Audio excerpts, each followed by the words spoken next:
Hello everybody, this is Albert with Green Tea House. I hope you're doing well today. Today we're going to talk about the number one, perhaps best way to get the youth of America into drinking loose leaf tea. Now, before we begin, if you haven't done so already, please visit us here at the Tea Shop over in New Braunfels, Texas in Green. Also, subscribe and hit the notification bell and post a comment if you like. All right, so we've talked about it here kind of in the history of tea playlist. What were the trends of the late 19th century and in the 20th century as to why coffee eclipsed tea? Because if you look at most of the 19th century, tea and coffee consumption were pretty close to one another. And then in the 20th century, coffee started to grow in popularity.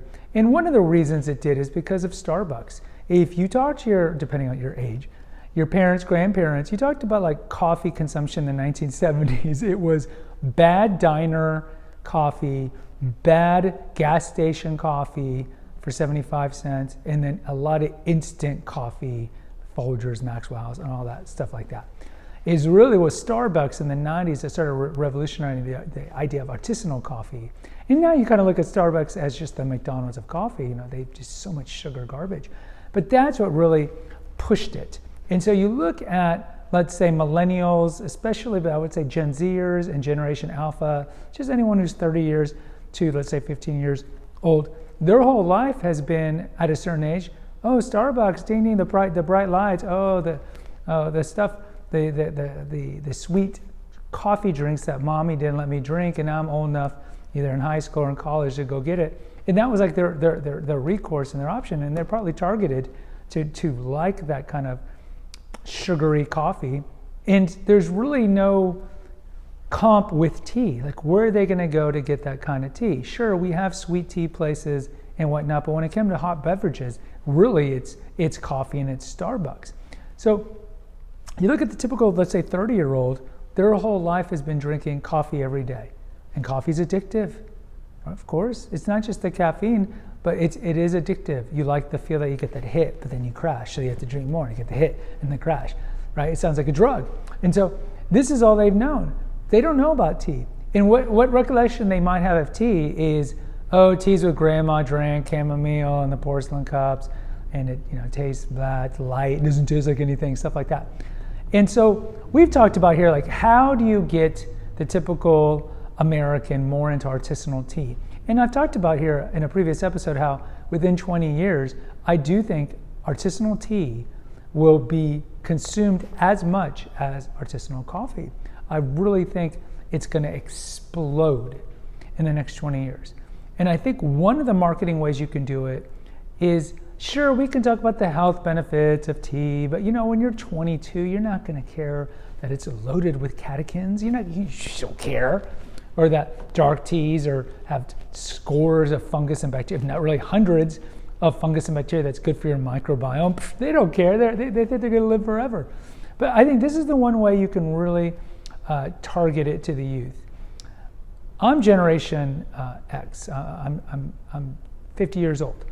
And one of the comments that my generation makes about the younger generations is that they're kind of snowflakey, right? I need mental health days off. They don't take criticism well. And then with social media, like their whole life, this generation, Gen Alpha and the Generation Z, their whole life has been social media.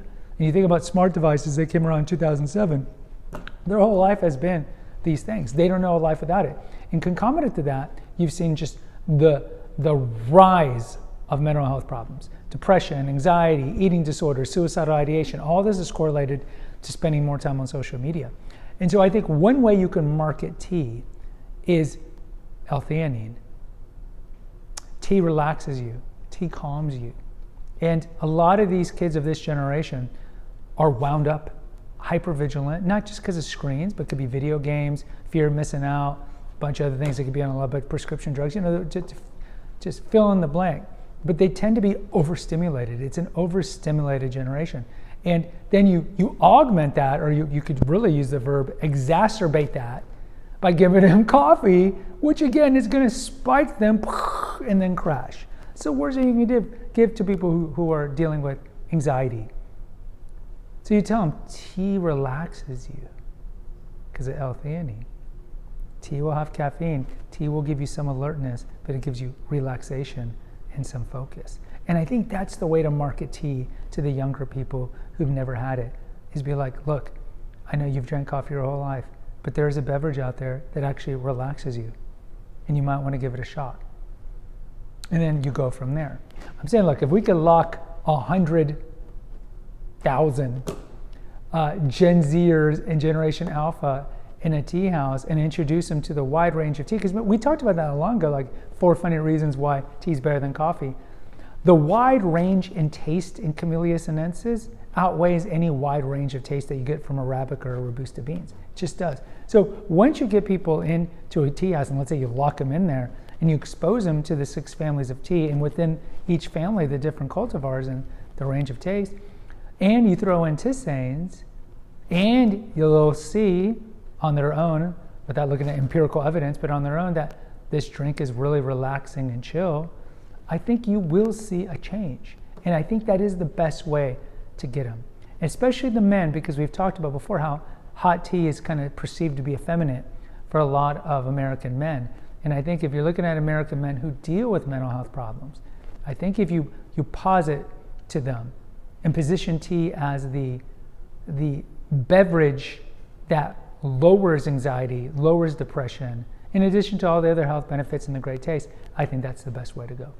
Guys, post in the comments. I'd love to hear from you if you agree or disagree with me. What do you think is the best way to get 15 to 30-year-olds to drink hot Asian teas? I'd love to hear from you. Until next time, take care and God bless.